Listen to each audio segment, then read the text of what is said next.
अस्सलाम वालेकुम, welcome to Shahzad vlogs. Shahzad vlogs में आपको खुशामदीद कहता हूँ। हमेशा की तरह एजुकेशन और इंफॉर्मेशन की बात की जाती है इस चैनल पे। आज हमारी खुशकिस्मती है कि दोबारा आज हमारी मुलाकात हो रही है मैडम सदर से। अस्सलाम वालेकुम, वालेकुम कैसी हैं अस्सलाम, आप? अल्हम्दुलिल्लाह। पहले तो मैं अब ये बताता चलूँ लोगों को जो शायद आपको फर्स्ट टाइम देख रहे हैं कि आप स्पीच लैंग्वेज पैथोलॉजिस्ट हैं और बहुत आपके काम हैं और लोगों के हवाले से गाइडलाइंस जो है वो बहुत ज़्यादा आप देती हैं और हम आपको अक्सर सोशल मीडिया प्लेटफॉर्म पर भी देखते रहते हैं। I really appreciate. Thank you. अच्छा, मैं चाहता कि इस टॉपिक पे बात की जाए जो मिथ्स हैं ठीक है। उस पे, ख़ास तौर पे अगर कोई बच्चा हकलाता है, कम सुनता है, कम बोलता है, स्पीच डिलेज आ रहे हैं, तो आज मैं बात करना चाहूँगा कि हमारे यहाँ सोसाइटी में जो एक मिथ्स हैं कि बच्चा सीख जाएगा, छोटा है या कुरान पढ़ना शुरू कर देगा, इस तरह की चीज़ें। तो पहले बताएं कि मिथ्स कहाँ से आई हैं, कहाँ से चल रही हैं ये? अच्छा, थोड़ा-सा इसको अगर हम इन डिटेल डिस्कस करें तो इसके अंदर हमारे वो बुज़ुर्ग लोग जो हमारी फैमिली का हिस्सा होते हैं, वो समटाइम इस तरह की बातें घर में कर रहे होते हैं कि अगर बच्चा 1 साल का सेलेक्टेड वर्ड्स बोल रहा है, मामा, पानी, मम, बाबा, और 1 से 2 साल के दरमियान में, और उससे ज़्यादा उसकी वोकैबुलरी नहीं बढ़ रही, और वो कोशिश ये कर रहा है कि ज़्यादातर वो इशारे के ज़रिए अपनी बात सामने वाले को समझा दे या वो चीज़ उठा के ला के दे दे जो वो कहना चाह रहा है।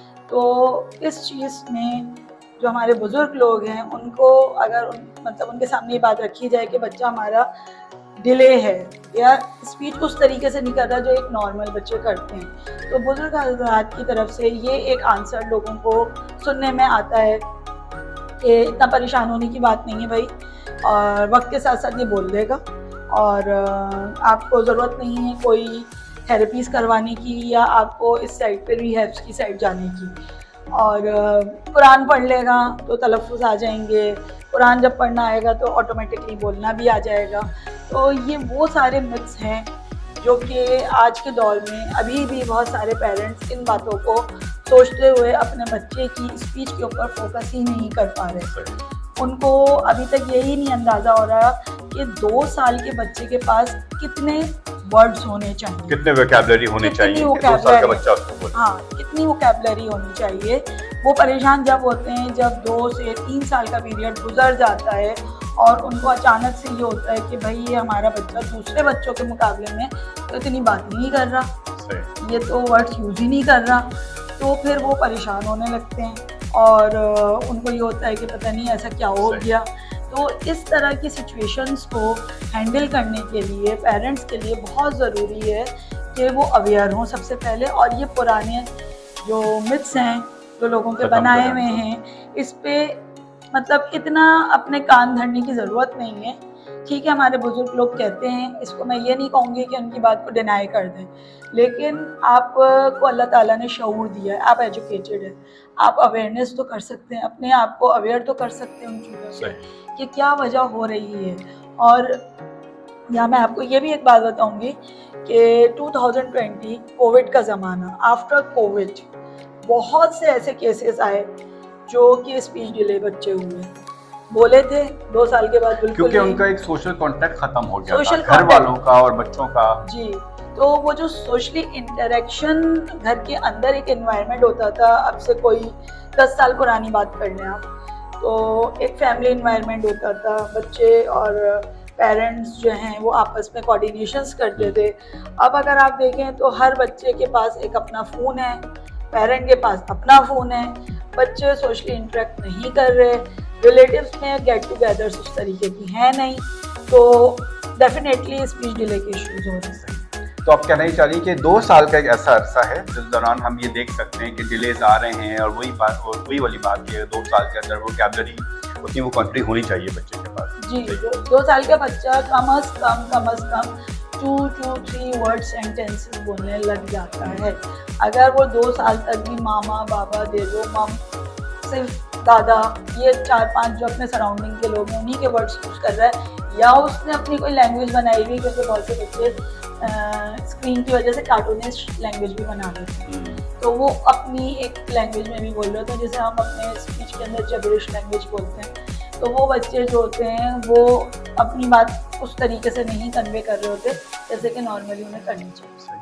और जैसे ये चीज़ जब डायग्नोज हो जाए कि किसी भी तरीके का कोई सेक्रीफाइस करना पड़ रहा है बच्चों को और उस तरह से चीज़ें को लेके चल रहे हैं, तो फ़ौरन फिर आप जो है वो राब्ता करें हॉस्पिटल्स में डॉक्टर्स के साथ और आपके जो साइकोलॉजिस्ट हैं उनके साथ। जी जी, डेफिनेटली। सबसे पहले तो आप जब देख रहे हैं कि बच्चे के अंदर स्पीच इश्यूज आ चुके हैं, तो आप ओवरऑल एरियाज देखें कि बच्चे के बिहेवियर्स तो नहीं आ रहे, क्योंकि जब बच्चा बोलता नहीं है तो डेफिनेटली बिहेवियर्स भी देता है, और फिर उसमें बच्चे के टेंट्रम्स भी होते हैं, उसमें बिहेवियर्स बहुत तरह के हो सकते हैं, उसमें बच्चा क्राइंग कर सकता है, थ्रोइंग कर सकता है, उसमें स्पिटिंग कर सकता है, हिटिंग कर सकता है, पिंचिंग कर सकता है, बहुत सारे बिहेवियर्स होते हैं। तो क्योंकि वो अपनी बात कन्वे नहीं कर पा रहा, तो डेफिनेटली उसके बिहेवियर्स भी डेवलप हो रहे हैं। तो इस सिनेरियो में बहुत ज़रूरी है उन पेरेंट्स के लिए कि वो सबसे पहले साइकोलॉजिस्ट से कंसल्ट करें और अपने बच्चे की इवैल्यूएशन करवाएं, उसके डायग्नोसिस निकलवाएं। अगर तो बच्चा किसी स्पेक्ट्रम में है तो वो भी आपकी फाइंडिंग्स में आ जाएगा, और अगर वो स्पेक्ट्रम में नहीं और सिंपल स्पीच डिले है तो वो भी आपको पता चल जाएगा कि आप सिर्फ स्पीच डिले के ही साइड पे बच्चे की थेरेपीज की तरफ चले जाएं।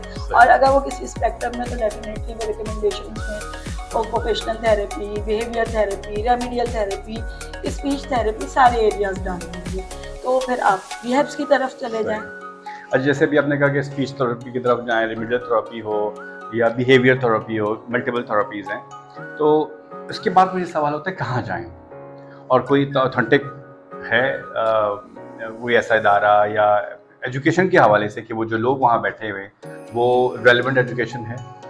अच्छा, देखिए आजकल बहुत सारी चीज़ें बहुत सारी जगहों पे हो रही हैं। मैं किसी स्पेसिफिकली ना किसी जगह का नाम लेना चाहूँगी ना किसी इदारे का लूँगी, बट इश्यूज़ हैं, पेरेंट्स के लिए बहुत प्रॉब्लम्स हैं, तो पेरेंट्स को थोड़ा सा अवेयर होना होगा, अपने सोशल सर्कल को, जो उनका सोशल मीडिया सर्कल है उसे बढ़ाना होगा, और वहाँ पे वो रिकमेंडेशंस डाल सकते हैं, पूछ सकते हैं कि अगर लेट सपोज उन्हें किसी इदारे में बच्चों की साइकोलॉजिकली क्लिनिकल साइकोलॉजिस्ट से असिस्ट करना है, तो उसकी रिकमेंडेशन लेनी है कि बेस्ट साइकोलॉजिस्ट कौन सा है इन कराची या इन जो भी आपकी सिटी है, तो आप उसमें रिकमेंडेशन, डेफिनेटली वो रिकमेंडेशन बहुत मैटर करती हैं, और लोग आपको अच्छे से गाइड करते हैं। बहुत सारे वो पेरेंट्स होते हैं जो इन हालात से गुजरे हुए होते हैं, तो डेफिनेटली उनके जो तजुर्बे होते हैं वो अपने रिकमेंडेशंस डालते हैं। बहुत सारे प्रोफेशनल्स भी ऑथेंटिक चीज़ें डाल रहे होते हैं, तो उसमें आपको जो रिकमेंडेशंस आ रही हैं और उसमें आप देखें कि क्या नंबर ऑफ वोटिंग्स हैं।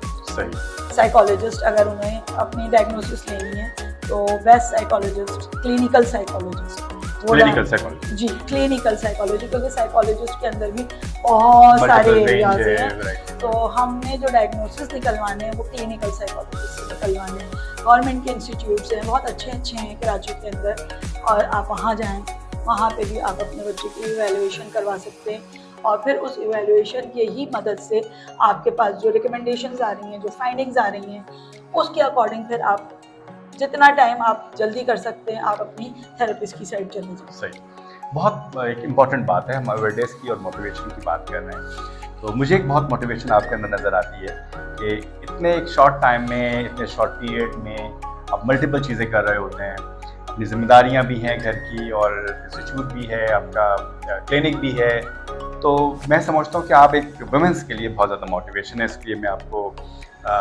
मुबारकबाद देना चाहूँगा। और आप क्या कहना चाहेंगे वुमेंस को जो अपने पाँव पे खड़ा होना चाहती हैं, आगे बढ़ना चाहती हैं, जैसे ही हालात हों इंसान आगे बढ़ता अपनी मंजिल पर पहुँचता है? अच्छा, इस बारे में मैं ये कहना चाहूँगी कि देखें, कभी भी हिम्मत ना हारें। सबसे मेन चीज़, आप जैसे भी हालात में हैं, जिस तरह के भी सिनेरियोज़ हैं आपकी लाइफ में, आपकी सराउंडिंग्स में, आपकी पास्ट में भी कुछ रहा है, तो आप हिम्मत ना हारें और अल्लाह पे सबसे मेन चीज़ यकीन रखें। और एक और चीज़ मैं यहाँ ऐड करूँगी कि अच्छे लोगों का आपकी ज़िंदगी में होना बहुत मैटर करता है। उन एक अच्छे लोगों में मैं आपको भी शामिल करती हूँ हमेशा जज़ाकल्लाह। से। ये बहुत ज़रूरी होते हैं वो अच्छे लोग जो आपको सही वक्त पे पॉजिटिवली अपने अल्फाजों से आपकी रहनुमाई कर सके, आपको जो है मोटिवेट कर सकें मोटिवेशन कर सकते या आपको हिम्मत दिला सकें। वो अल्फाज वो आपके लिए बहुत मैटर करते हैं। और उन ख़वातीन के लिए जो किसी भी किस्म के इश्यूज़ में हैं, चाहे वो अपने बच्चे के स्पेशल नीड के इश्यूज़ में हैं, चाहे वो अपने घर के अंदर फाइनेंशियली इश्यूज़ में हैं, चाहे वो और भी अपनी ज़िंदगी के इश्यूज़ में हैं, वो अपनी हिम्मत ना हारें, कभी भी गिव अप ना करें। क्योंकि जब अगर आप गिव अप कर देते हैं तो आपके आगे बढ़ने का प्रोसेस रुक जाता है। बिल्कुल। और अगर आप हिम्मत रखते हैं और आप कहते हैं, अगर आपकी ज़िंदगी में आज लेट्स सपोज़ कोई चीज़ आज अच्छी नहीं हुई है, तो आप अल्लाह से कहें कि या अल्लाह तू ही है बेहतर जानता है हर चीज़ के बारे में, और अल्लाह ही हमें बेहतर रहनुमाई करता है हमारी, क्योंकि जब कोई नहीं होता तो सिर्फ अल्लाह ही तो अल्लाह ही होता होता है, है, बिल्कुल। हमेशा अल्लाह होता है आपके साथ। बहुत अच्छी मोटिवेशन की बात की और बहुत पॉजिटिव बात की। यही पॉजिटिविटी का अमल, यही एजुकेशन का अमल, यही इन्फॉर्मेशन का अमल, ये सिलसिला, ये चेन चलती रहेगी और हम अच्छे लोगों से मिलते रहेंगे, अच्छे लोगों से मिलवाते रहेंगे। और आपका बहुत बहुत शुक्रिया, थैंक यू सो मच। मिलते हैं, सो नाइस ऑफ यू। मिलते हैं नेक्स्ट वीडियो में नए मेहमान के साथ। जब तक के लिए अल्लाह हाफ़िज़। अल्लाह हाफ़िज़।